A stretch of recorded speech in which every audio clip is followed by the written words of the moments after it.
Hello and welcome to Coffee House Shots, the Spectator's daily politics podcast. I'm Katy Balls and I'm joined by Michael Gove and James Heale. Now, today is the day of the farmer protest, and before we get underway, let's hear how our intrepid reporter William Moore fared as he toured the various demonstrations earlier. Well, I come from a rural area. I've got a lot of friends who are farmers, and I know this is going to absolutely wipe them out if this goes ahead. So I wanted to come here, show some support, and make sure the voice is heard. If this does go ahead, then there is no future for us. So if you have a message today for either Keir Starmer or Rachel Reeves, what would it be? Undo it. It's not fair at all. At all. You're going to kill the whole countryside if they carry on with this. I'm a young farmer. I come from a not so farming background, but I think farming is important, and as mate over here said, that it's definitely the backbone of the country, and that's what we need. I worry about my career, yeah. I would like to have a career in farming, and without, well, if it's an inheritance tax doesn't stop, then that might not be a possibility.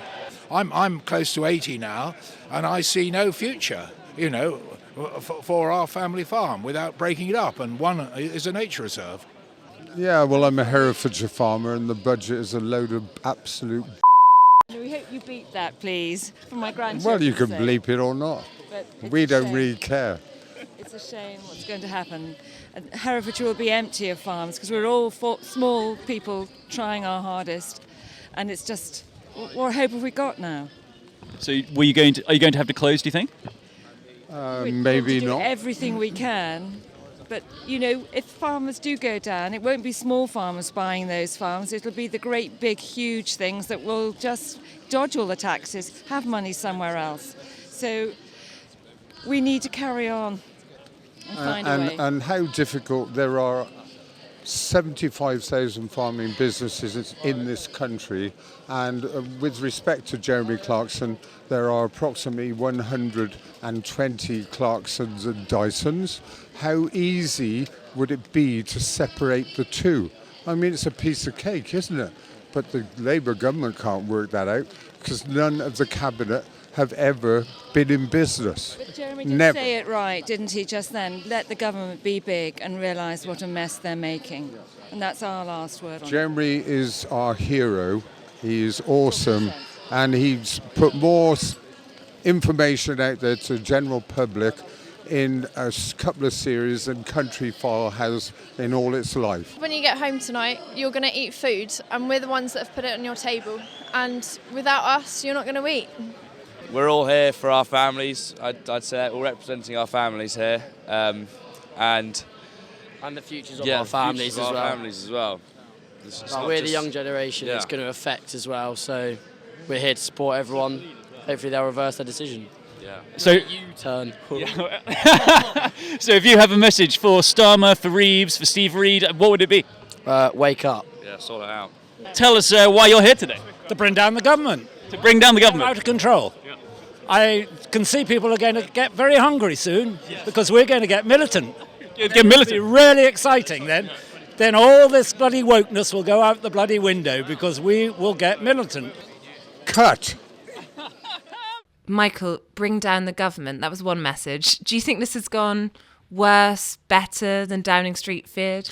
I think that this is proving an unrolling carpet of misery for the government, because when they originally when the Treasury decided to levy this tax, they thought that it would only affect a relatively small number of people. They thought that those who would be affected would be hardly likely to be darlings of the masses, and they thought that this would be a sort of targeted surgical raid on the super rich. What it's turned into is essentially a peasant's revolt against the out-of-touch King Keir and his equally out-of-touch sort of Thomasina Cromwell, Rachel Reeves. And for any government to be seen to be on the wrong side of an argument with the people who produce our food, I think is very difficult. James, do you think there is much of a sense in Downing Street that they have to do something about this problem? Because the line repeatedly is, they are pressing on. Yeah, I mean, I'm struck really by how some of the kind of government communications around this and some of their outriders as well almost seem to embrace this fight, almost to seemingly happy to have a struggle akin perhaps to the miners' strike or something on class war. I mean, I remember on the night of the budget speaking to one Labour advisor who said class is back in British politics. And then, of course, yet today we have the Prime Minister out doing interviews with Sky denying that actually class warfare is the policy of this government. So I think there are a bit of sixes and sevens on this. I think, to be honest, it is a reflection of their own background in terms of the top of government, which is that most of the ministers around the cabinet table, almost all of them sit for big city seats, places at London, Manchester, Leeds. I just don't think there were the kind of voices in the policy making that were going on when they were making this decision. And they picked up, as a new government, a pre-existing Treasury policy, one which successive Tory ministers have considered over the years, and they decided to run with it. And I don't think they fully thought it through, and they were looking at something on paper which made sense, but actually, of course, asset rich does not necessarily mean cash rich. So I think in government they've kind of struggled with it, and now they've sort of resorted to this line that we're going to stick with the Treasury, and we've all got to pay on the broad shoulders. I'm not sure that's going to go down with the public well, not least, of course, because of the Economist's famous rule, which is never pick a fight with a profession that could be depicted in a children's book. I'll remember that. And Michael, we're looking at the new Labour intake. There are, lots of MPs who now do have rural seats. So do you think this is sustainable for Labour to keep saying they are going to do nothing? We could get more protests like this. Yes, I think we undoubtedly will get more protests. It will have been the case that the inboxes of members of Parliament recently elected for rural seats who are Labour MPs will have been full with not just farmers, but their relatives, friends and neighbours expressing concern about this.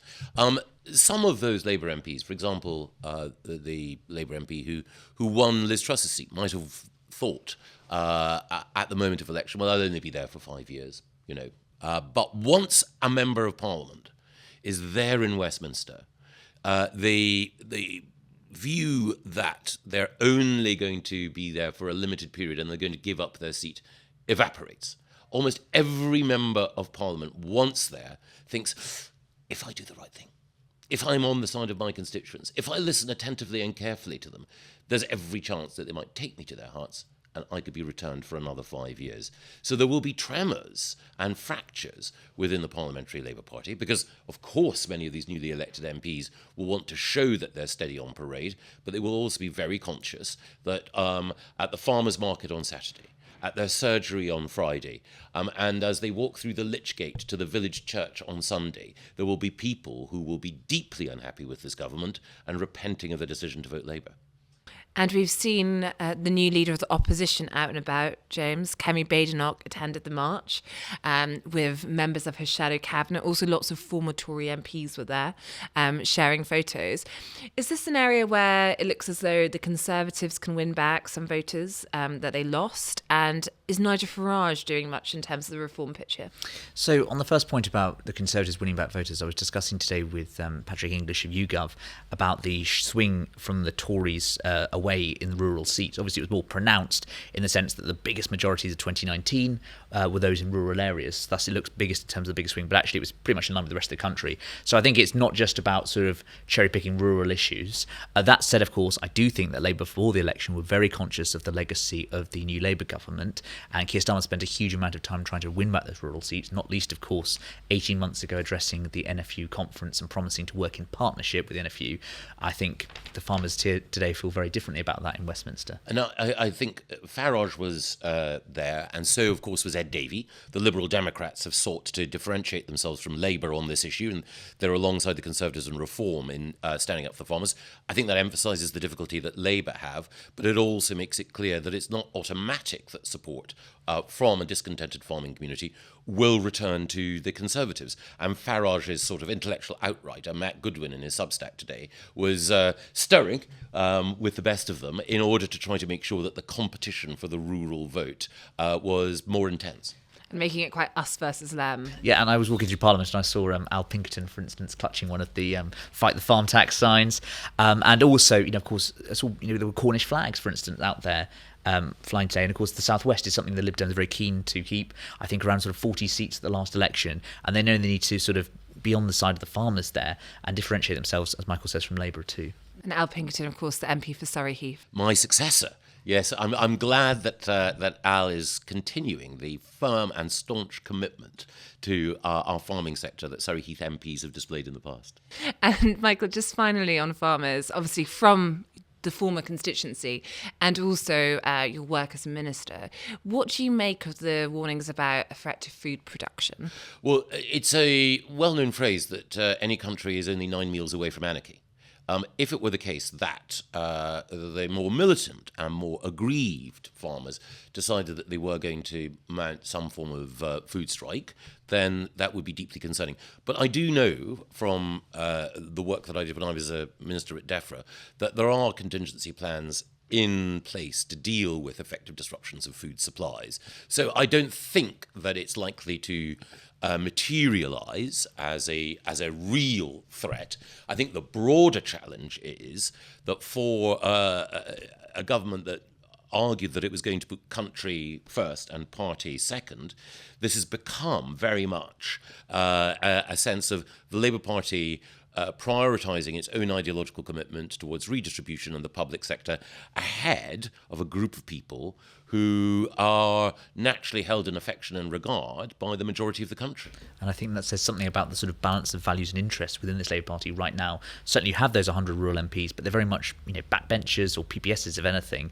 Right now, I think the people making the decisions, I think it's been a very clear case of revealed preference once in government, and I don't think it's going to be much in terms of farmers. And what that means for DEFRA in terms of things sort of environment versus farmers, etc., is going to be really interesting to see over the next 5 years.